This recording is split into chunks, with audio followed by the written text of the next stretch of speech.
is one thing that Taylor Swift has stressed time and time again. It is the fact that she wants her fans to read her lyrics, to pay attention to her lyrics, to interpret her lyrics. And if you were one of the fans that was listening to her, then absolutely by the time you got to the end of the Midnight's album and listened to all the songs and read all of the lyrics up to that point, you were probably perplexed because a lot of the vibes weren't matching. A lot of the storylines didn't necessarily seem to match up the way a lot of people expected that they would match up. There was a lot more sadness when there probably should have been happiness, and vice versa. And just in general, a number of us for a number of years had had the impression that what we were reading about Taylor Swift in the media had very little to do with what was actually going on in Taylor Swift's life. And Dear Reader was the song for us. Because despite the fact that Midnights is describing events that could have taken place at any juncture in Taylor's career, there really doesn't seem to be a period of time that Dear Reader applies to. Because Dear Reader reveals the truth of Taylor's state as being a state of solitude. And that is a state that Taylor has never been in.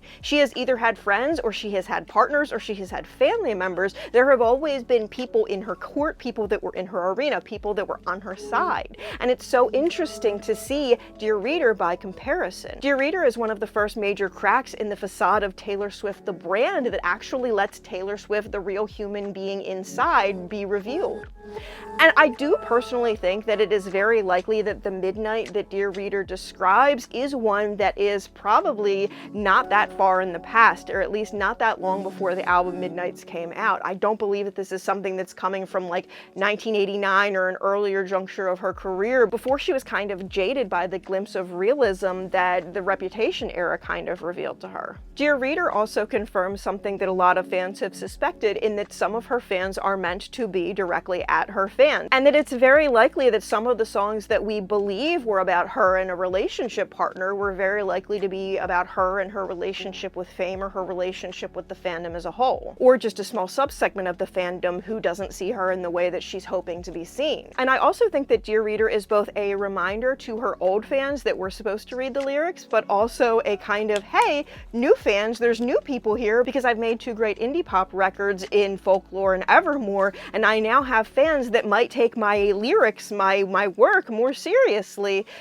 Hey guys, read the lyrics! We'll discuss more lyrics in a second, but I'd like to introduce myself first. My name is AerinMoriarty. I like discussing pop music, pop culture, especially Taylor Swift, and analyze things like how does it influence us, how does it refer back to previous artists, how are newer artists referring back to it, things of that nature. I also primarily analyze Taylor Swift's work as being about her favorite muse, Taylor Swift, and her career, her relationship with the fans. Taylor Swift has spent most of her career minimizing the amount of impact that men have had in her work, so I think that in interpreting it, that primarily focusing on men the way most other analysts do, is very short-sighted and ignores the large majority of things that Taylor has said about her own work. I am also a late-in-life lesbian with ADHD and EDS, so all of those things color how I interpret media and the world around me. So if any of that is interesting to you, please be sure to like, comment, and subscribe. I am a small channel, so it really does help me out a ton. Now let's jump into the lyrics. So obviously, Dear Reader harkens to the fact that we are supposed to be reading the lyrics.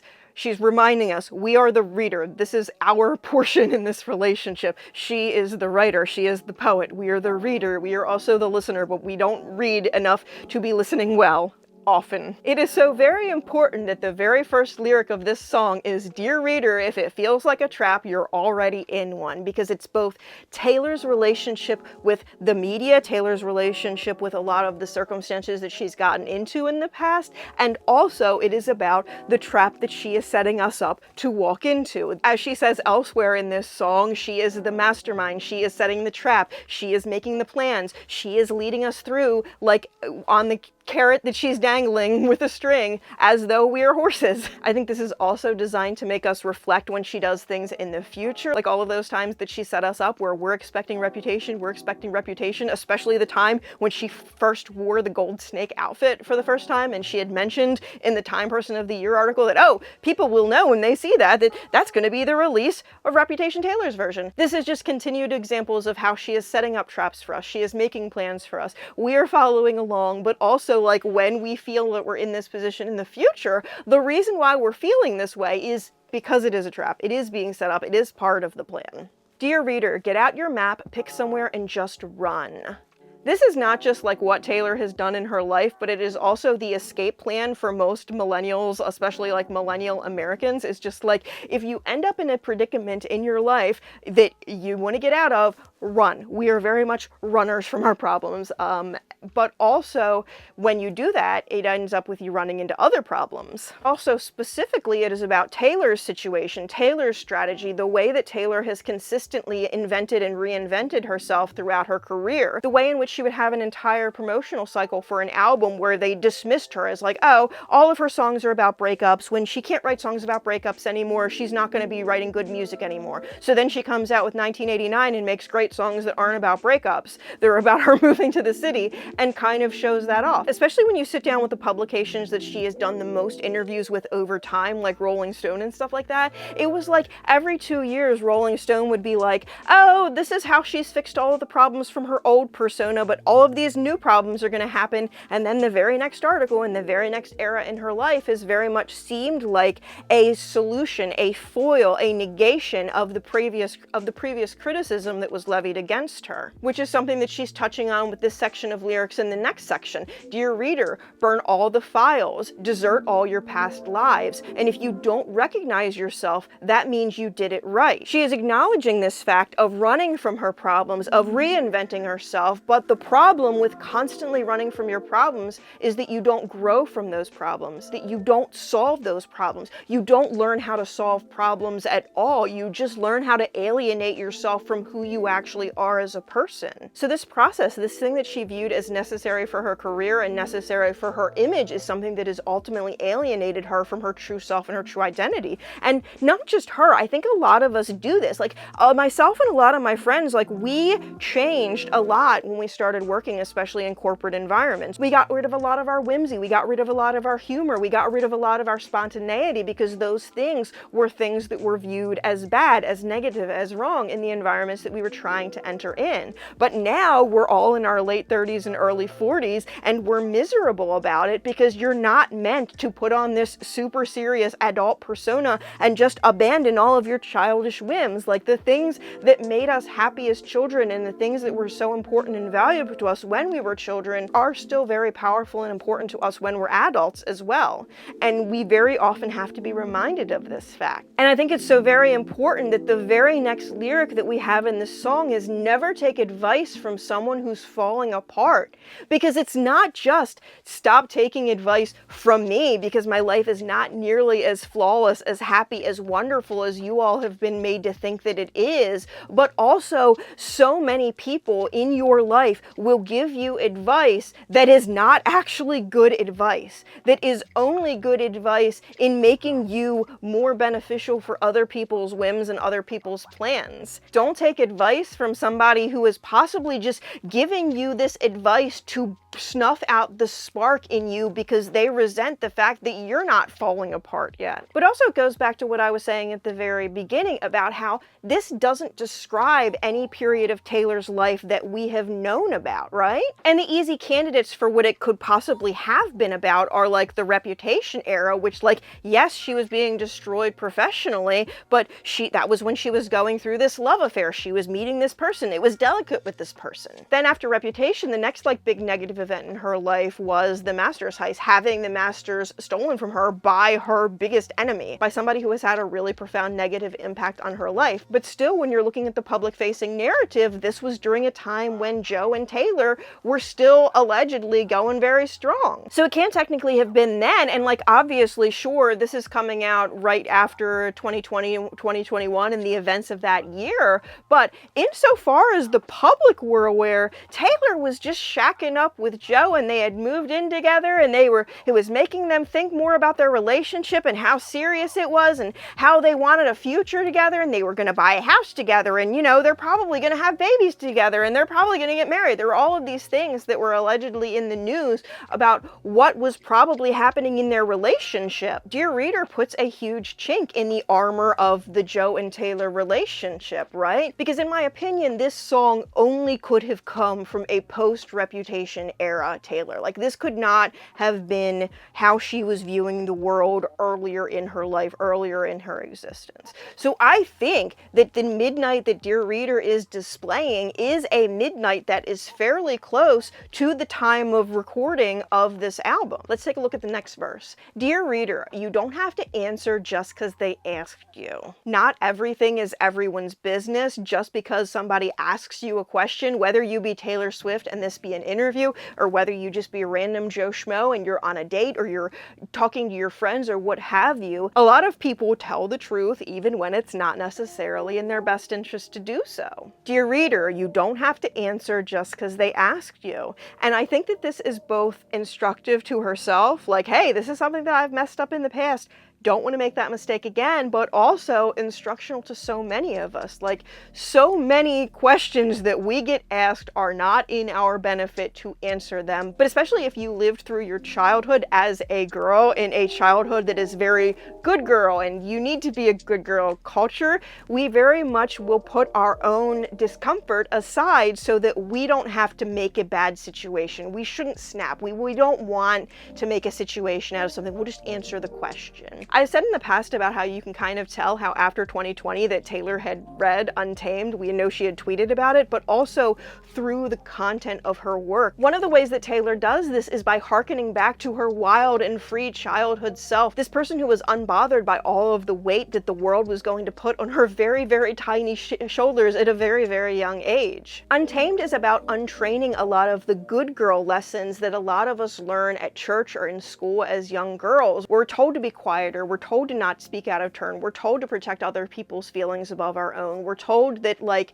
all of these things value, and none of the things that value are our own thoughts and interests and feelings and desires. Untamed is about reminding people that this programming very often benefits the outside world more than it benefits you as a human being, and I think that this is another hallmark of that showing through in Taylor's work. You don't have to answer questions just because other people have asked them of you. Then, one of the most important lines that Taylor has ever said in her work, both from an analyzing her work and understanding her work and her life perspective, and from a living your own life better perspective. Dear Reader, the greatest of luxuries is your secrets. Over the past couple of years, there has been this growing trend, this growing sentiment among Swifties that Joe just wanted to hide Taylor away from the world because he knew that she was better than him and that she was settling, and he didn't want her to realize this. And now that she's with Travis, he's flaunting her and showing off that she's bejeweled and all of these things. But that is really contrary to a lot of other things that have been in Taylor's narrative and in Taylor's messaging, in Taylor's lyrics, and also in a number of interviews that Taylor has done over the past couple of years.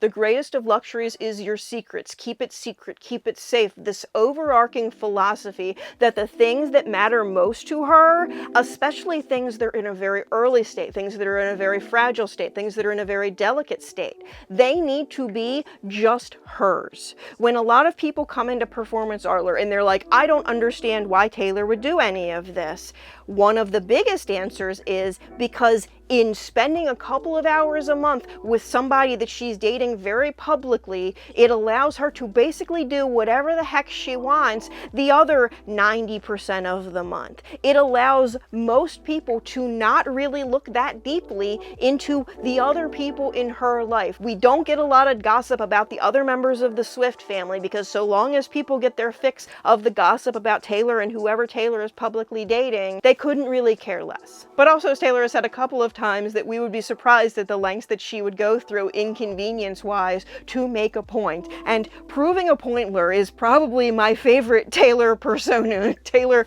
personality fragment, whatever you want to call it. And then the next lyric, Dear Reader, when you aim at the devil, make sure you don't miss. This is another one of the lyrics that makes me think that this song has to be happening, temporally speaking, either after Reputation or probably after the Masters heist. I think that this is speaking about her attempt to come out. I discussed this in the failed coming out video, which is more than just her coming out, right? It is about also revealing the elaborate structure in the industry of people that are told that they cannot come out of the closet or else they will lose their career. I think it's very likely that the devil she's speaking of in this instance is not just Scooter, it's not just Scott Borchetta, it's not just those figures, but also the overarching structure of the industry and the way the industry makes so many celebrities' lives a lot worse than they have to be. By milking them for every penny that they can possibly be worked for, which in many cases has the industry telling celebrities, you cannot come out of the closet, you have to be in relationships with somebody of the opposite gender, or at least you have to pretend to be in these relationships so that your fans will continue to think that you are attracted to somebody of the opposite gender so that we can have the most possible financial benefit from you. And also just more broadly about the ways that especially child performers, how their safety is put in danger for the profit of these organizations and the industry. Like, there's a reason that so many children that came out of the industry were predated upon, and it is because the industry does not care, does not prosecute, does not go after people even when they know, even when they have evidence, even when they have considerable proof. They will just let these harmful figures continue to work with children, and will do nothing about it because everybody is making a ton of money and that's all anybody cares about. The industry is incredibly harmful for people, especially for young children, especially for young girls who get famous at around that age. Then we have two more. Never take advice from someone who's falling apart. Really hammering in this notion that, hey, I'm giving you this advice, but I don't know if you should take it because I'm falling apart. Even though you don't realize it yet, I'm falling apart. And then it goes into one of the most sad, heartbreaking sets of lyrics that she has. So I wander through these nights. I prefer hiding in plain sight. My fourth drink in my hand, these desperate prayers of a cursed man, spilling out to you for free. But darling, darling, please, you wouldn't take my word for it if you knew who was talking, if you knew where I was walking, to a house, not a home, all alone, because nobody's there, where I pace in my pen and my friends found friends who care. No one sees when you lose when you're playing solitaire. Let's break this down a couple of lines at a time. So I wander through these nights, these midnights. I prefer hiding in plain sight. Many of us believe that hiding in plain sight is a reference to PR relationships, hiding in plain sight because she can get away with doing whatever she wants, holding hands with whoever she wants, whatever. Because as long as people think that she is with a man, enough of her fans will defend that notion till their very deaths that it does not matter what she does, how obvious it is, how many women she has staying over her place, whether they're rolling out of there at 3 a.m. in the morning or whatever.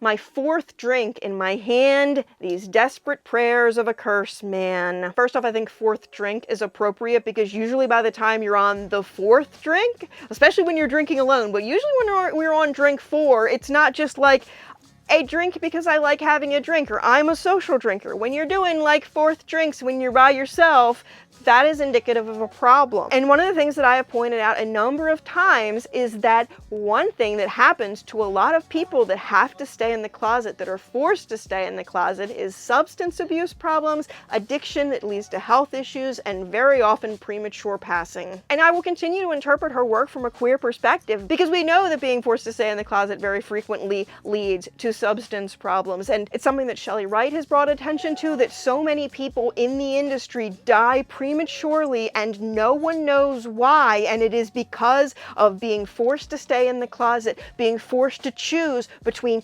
being with the person that you want to be with open and publicly, or having the career that you've always dreamed for. And how asking people to make that decision, asking people to make that sacrifice is so intrinsically harmful for people. There are a number of people close to Whitney Houston who believe that Whitney would still be with us today if she hadn't been forced to leave her girlfriend, Robin. And one of the people who believes that is Bobby Brown. These desperate prayers of a cursed man spilling out to you for free. This is one of a number of times that Taylor has obviously referred to herself in the masculine, one of the biggest being the man, and another of the biggest being referring to herself as the chairman instead of the chairwoman or the chairperson. I think among other things, this is to bring more attention to the fact that very often the man and the he in her songs is not actually a man at all and is actually herself and her actions, especially with the character James.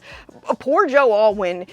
Poor Joe Alwyn was called to task by Swifties a number of times because he got accredited with chase 2 girls and lose the 1, but in reality it looks very much like those are the actions of Taylor, not he himself. But Taylor has been bringing more and more attention to the fact that James is her and not Joe, and the person who chased 2 girls and lost the 1 is probably not Joe, it's probably Taylor. But darling, darling, please, you wouldn't take my word for it if you knew who was talking. I think one of the reasons that Taylor is saying this is this fact that, like, hey, a lot of you would reject me if you knew who I actually was, if you knew that a lot of the stuff that was in the public narrative was not actually true, if you knew that I'd lied to you over the years, if you knew that I was misrepresenting how happy I was, if you knew that there was a huge portion of my persona that is fictitious, if you knew where I was walking to a house, not a home, all alone because nobody's there. So yes, this obviously punches a hole in the Joe narrative, but it also calls into question a lot of the narratives about people that we have been told were her friends over the years. I wager it's not just her relationships and the narratives surrounding those that have been made up for PR. I wager that also a number of her friendships probably were too, which we get into more with the next line, but I want to bring more attention to a house, not a home, all alone because nobody's there. And with regards to Taylor and the house and home situation, first you have the Lover House. The Lover House is a set that gets knocked over during the Eras tour and is lit on fire. You also have home as the music, as the owning the rights to her music and the value that that has to her, and that's why I still get so emotional thinking about the fact that she literally has her home back, where I pace in my pen and my friends found friends who care. I would like to hope that since this song was written that she has gotten friendships that matter more to her and that the people that are around her actually want to be around her in good times and in bad. When her name is in the headlines for good reasons, when it's in the headlines for bad reasons, when it's not in the headlines at all. I do think that this is why we are seeing more of a formal commitment in like mentoring a number of artists, especially like Gracie and Sabrina. We have seen a number of references to that kind of mentorship. My kind of general perspective or thought about Dear Reader is that this is kind of happening in the aftermath of the Masters heist, and also while that's happening, realizing just how many of her friends are actually people that are going to be there and commiserate with her and, you know, say, hey, we're really sorry about what's happening, and how many of those friends are going to post pictures of themselves with Scooter Braun or something similar of that nature. No one sees when you lose when you're playing solitaire. So I think very much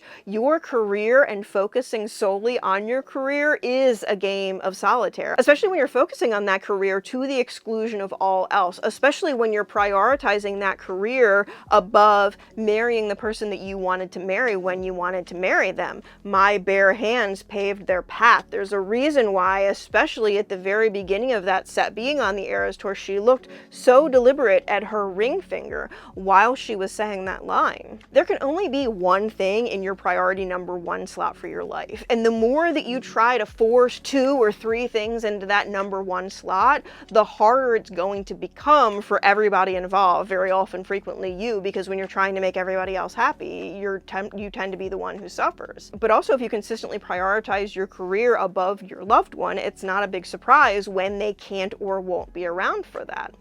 When you consistently have this public-facing PR relationship that is going to be the primary person that you're associated with, and the person that you love and the person that, you know, loves you back in kind is somebody who is a third party on the side entirely that the large majority of people don't even know when they exist. Like, that person can't be with you when you're winning awards at award shows. They can't be by your side at all of the major triumphs of your life. They can't be visibly and physically there in the moments when they want to be there the most, and also in the moments when you want to have them there the most. But also in making this inference that her career is the game of solitaire that she's playing by herself, it is a solitaire that she is pursuing and not pursuing a diamond solitaire, as in a wedding ring, or an engagement ring at least. And Dear Reader concludes with the following lyrics trailing off. You should find another guiding light, but I shine so bright. She just repeats that over and over again until the end. I think Taylor is aware more than most people that she has a huge amount of influence. She has a huge amount of people's time and space in their brain and energies. And I think she's very painfully aware of the fact that there are other people who she probably views deserve that attention more. And I think that's why a huge element of what she's been doing recently has been putting more focus on a couple of the artists around her, most especially Gracie and Sabrina. Taylor likes to project an image of herself kind of straddling both sides of the bridge, both sides of the fandom, both sides of the divide. And I think that instead of going too far one direction or the other, what she is instead doing is pushing her fans to like other artists who are more open with their progressive beliefs, so that Taylor doesn't lose the bridge, lose the access to those hearts and those minds, but also her supporting those artists and continuing to funnel Swifties in those artists, allow those artists to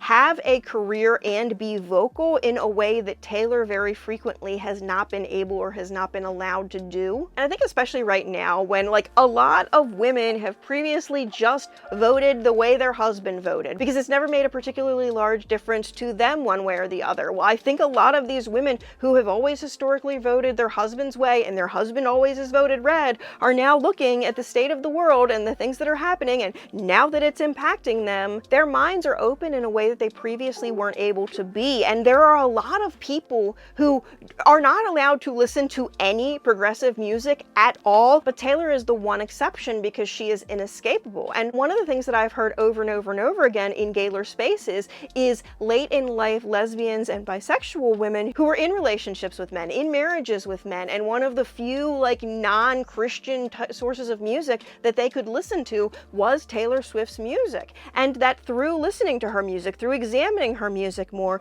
through researching it more, they realized that not only were they not straight, that they probably didn't think that Taylor was either. Like the number of people that their direct route from a really repressive religious structure directly to being a Gaylor is, I needed to know what Taylor Swift's music was actually about because I felt like there was more there.